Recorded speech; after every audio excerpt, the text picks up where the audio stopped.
और मांझी जी जैसे गद्दार व्यक्ति के लिए तो बहुत अच्छा शब्दों का प्रयोग किया नीतीश कुमार जी ने।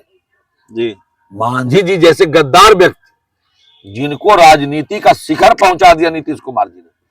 अगर दम है नरेंद्र मोदी को बहुत अपमानित बीजेपी हो रही है तो जीतनराम मांझी को मुख्यमंत्री का चेहरा घोषित कर दे, करे घोषित चेहरा। हिम्मत है बीजेपी को, है नरेंद्र मोदी को, है अमित शाह को।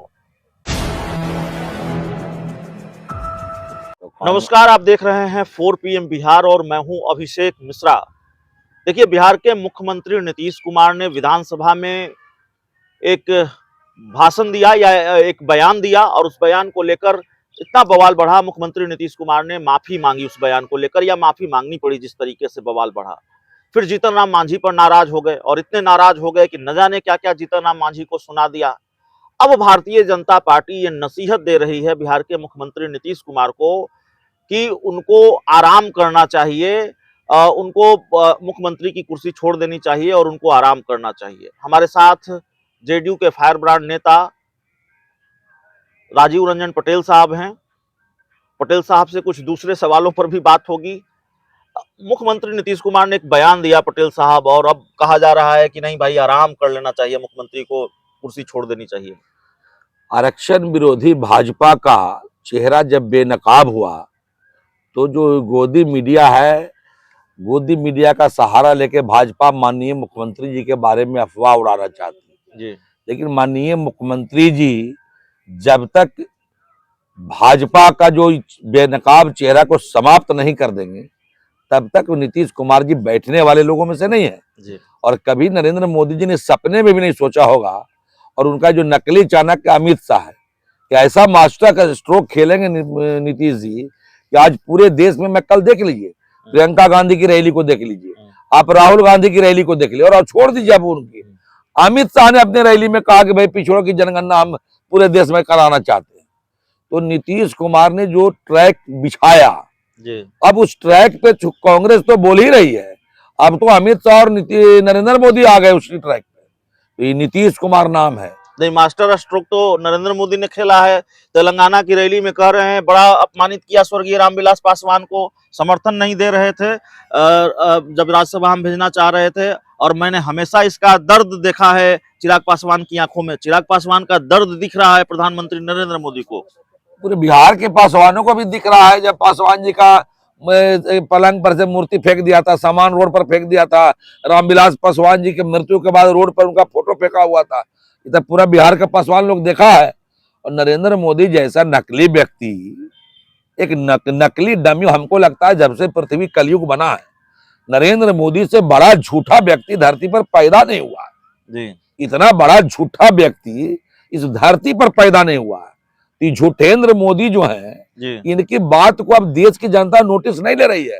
आने वाले 5 राज्यों का चुनाव बीजेपी हार रही है। ये झूठेंद्र मोदी का कमाल यही होगा, ये अपने काम बताने के बजाय बघेल साहब को कहेंगे कि चोर है, और नरेंद्र तोमर का बेटा 500 करोड़ रुपया लेते टीवी पर दिखाई पड़ रहा है, आरोप लगाएगा बघेल जी पर। तो नरेंद्र मोदी, झूठेंद्र मोदी जो है, ये झूठेंद्र मोदी का काम है पिछड़ों को और दलितों को अपमानित करने का। झूठेंद्र मोदी तो एक तो नकली पिछड़ा है, एक इसका अस्तित्व नकली है। ये व्यक्ति सच्चा कैसे हो सकता है? ये झूठेंद्र मोदी का तो अस्तित्व नकली है, ये नकली पिछड़ा है। जी नहीं, लेकिन जिस तरीके से मुख्यमंत्री नीतीश कुमार ने जीतन राम मांझी को लेकर कह दिया, उससे पहले जो बयान दिया, अब मांझी जी इतने नाराज हैं, बिल्कुल आक्रामक हैं, आज तो मौन प्रदर्शन करने जा रहे हैं नीतीश कुमार के खिलाफ। देखिए, आप जीतन राम मांझी जी जो मगही भाषा मुख्यमंत्री जी का है, हम लोगों का, मोदी मांझी जी भी मगहा से आते हैं, नीतीश जी मगहा से, हम लोग भी मगहा से आते हैं। तो मगही भाषा में जो मुख्यमंत्री जी ने बोला, मगही भाषा में कोई अपमानजनक शब्द नहीं है, वो मांझी जी को ही पता है। वो पीएन मान रहा है बीजेपी वाला लोग, तो उनको लग रहा है।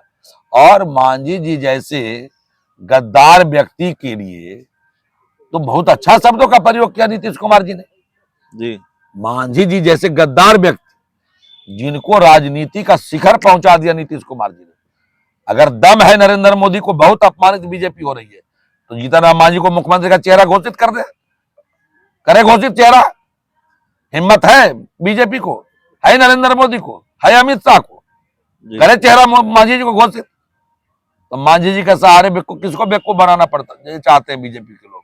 और निश्चिंत रहिए, बिहार और देश नीतीश नीति से चलेगा।